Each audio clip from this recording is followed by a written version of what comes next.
Diabetic பற்றி நம்ம மக்களுக்கு வந்து மாத்திரை போட்டால் சரியாயிடும், அப்படியே கண்ட்ரோல் பண்ணிக்கலாம். அந்த மாதிரி ரொம்ப ஒரு பெரிய உங்களுக்கு நீரிழிவு இருந்தது அப்படின்னா அதனுடைய ஆதி முதல் அந்த முறை நீங்கள் அதுக்கு என்ன மருந்து, ஏன் வருது, என்ன பண்ணணும்னு தெரிஞ்சுக்கிறதுக்கு இந்த ஒரு புஸ்தகம் மட்டும்தான் உங்களுக்கு வந்து இருக்கக்கூடிய ஒரு புஸ்தகம். தயவுசெய்து நீரிழிவு இருக்கிறவங்க உங்கள் வேறு யாருக்காவது இருந்ததுன்னா கூட நீங்கள் வந்து இந்த புஸ்தகத்தை படித்து அதற்குரிய அறிவை வளர்த்து கொள்ளவும். இது வந்து பழைய டயட்டை பற்றி எளிமையான ஒரு புஸ்தகம். இதில் ரெசிபிஸ் இருக்குது, எப்படி சாப்பிடணும்னு இருக்குது, எது இதெல்லாம் செய்யக்கூடாதுன்றது எளிமையாக விளக்கியிருக்கும். இதன் விலை ரூ. 40. பலனடைந்தவர்களின் புகைப்படங்கள். திருநாவுக்கரசு எப்படிலாம் இருந்திருக்கார் பாருங்கள். பெஞ்சமின் பெட்டன் மாதிரியே இருக்கார் அவர்.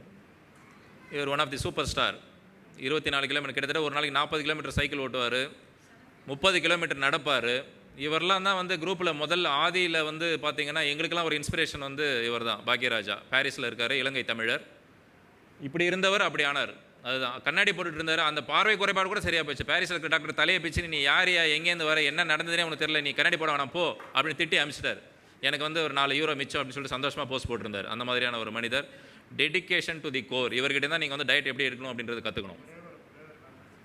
ராஜா கான் கலர் கலராக உங்களுக்கு வந்து ரெசிபி புக்கு குரூப்பில் கொடுத்த முதல் மனிதர். இவர் அடுத்த சூப்பர் ஸ்டாராக வந்துட்டு இருக்காரு. 100 கிலோலேருந்து 87லேருந்து இப்போ 78. இது நான் இப்படி தான் இருந்தேன். வெயிலில் நிற்க முடியாது, தலையில் துண்டு போட்டுப்பேன். இது பெங்களூரில் எடுத்தது, இது மெட்ராஸ் கூட கிடையாது. பெங்களூர் வெயிலே எனக்கு ஒத்துக்காமல் இருந்த காரணம். இப்போ 1 மணி நேரம் நான் வெயிலில் படுக்கிறேன் விட்டமின் டிக்காக. எனக்கு ஒன்றும் ஆகலை. அந்த அளவுக்கு வந்து சேஞ்சஸ் ஆகிருக்கு. ஃபாத்திமா பாபு.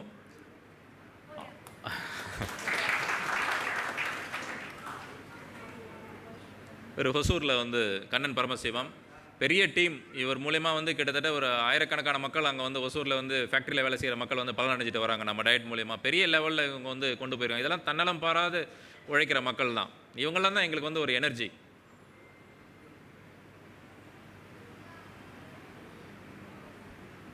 அந்த ஃபேஸ் பார்த்தீங்கன்னா உங்களுக்கு தெரியும் எந்த அளவுக்கு நம்மளோட டயட்டினுடைய ஒரு இது.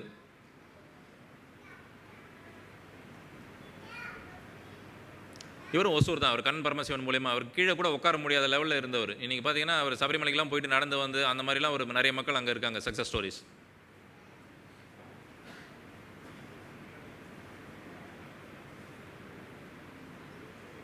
இங்கே யூகேயில் இருக்காங்க.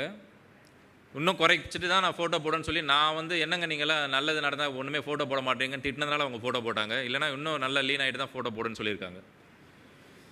கப்புள்ஸ் குடும்பமாக எடுக்கிறவங்க இங்கே பாருங்கள். இவங்க மலேசியாவில் இருக்காங்க. இவர் இன்னொரு சூப்பர் ஸ்டார் கரூரில் இருக்கார். இவர் இவர் தான் இருக்கிறதுலே எடை அதிகமான மெம்பர் நினைக்கிறேன் நான். 147. அதில் 27 கிலோ கிட்ட குறைச்சிருக்காரு. இவர் யூஎஸில் இருக்கார்.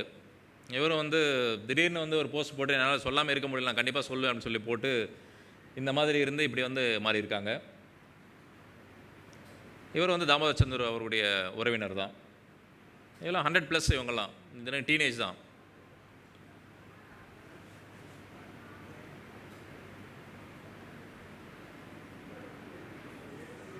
(120 to 92).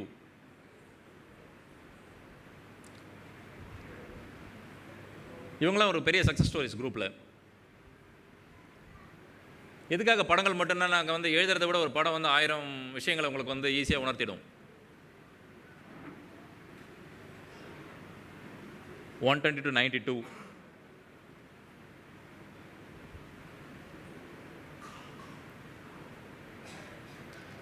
ஈரோடு டாக்டர் அருண்குமார் பெருசாக வந்து குரூப்பில் சண்டை போட்டார். நீங்கள்லாம் கொழுப்பு சாப்பிட்டீங்கன்னா மாரடைப்பில் இறந்து போயிடுவீங்கன்னு சொல்லிட்டு ஒரு பெரிய அறிவியல் தரவுகளோடு அவர் போட்டார். அதுக்கப்புறம் செல்வன்ஜி வந்து அது பொறுமையாக வந்து இல்லைங்க டாக்டர் இந்த மாதிரிலாம் இருக்குது, இதெல்லாம் பாருங்கள் அப்படின்னு சொன்ன உடனே ஒரு டாக்டர், நாங்கள் வந்து டாக்டர் கிடையாதுங்க, நாங்கள் வந்து நாங்கள் மழைக்க கூட அதுக்கெல்லாம் நாங்கள் ஒதுங்கினது கிடையாது, டிவி சீரியல் கூட நாங்களாம் டாக்டராக நடித்தது கிடையாது.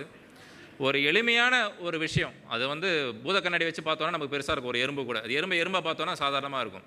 பார்த்துட்டு இதெல்லாம் பிரச்சனைங்க, இதெல்லாம் நீங்கள் பதில் சொல்லுங்கன்னு அவர் கேட்டவுடனே அதை புரிஞ்சுக்கிட்டு ஓகே இது வந்து ஆராய்ச்சி செய்யக்கூடிய ஒரு விஷயம் தான் போயிட்டார்.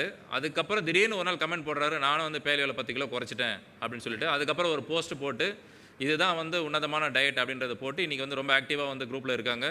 ஈரோட்டில் வந்து அவர் வந்து நிகழ்ச்சியில் கலந்துப்பார். குழந்தைகள் சம்மந்தப்பட்ட நல்ல உணவு முறை, ஆரோக்கியமான உணவு முறைகள் பற்றி அவர்கிட்ட நான் எழுத சொல்லியிருக்கேன்.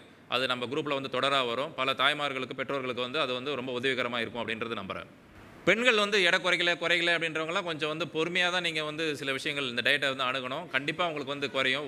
ஒரு வருஷம் அப்படிங்கிறது வந்து நீங்கள் தயவுசெய்து எடுத்துக்கங்க. ஒரு மாதத்தில் எனக்கு 10 கிலோ குறைஞ்சது, நாளைக்கு எதுவுமே குறையல அப்படின்ற மாதிரி நீங்கள் நினைக்காதீங்க.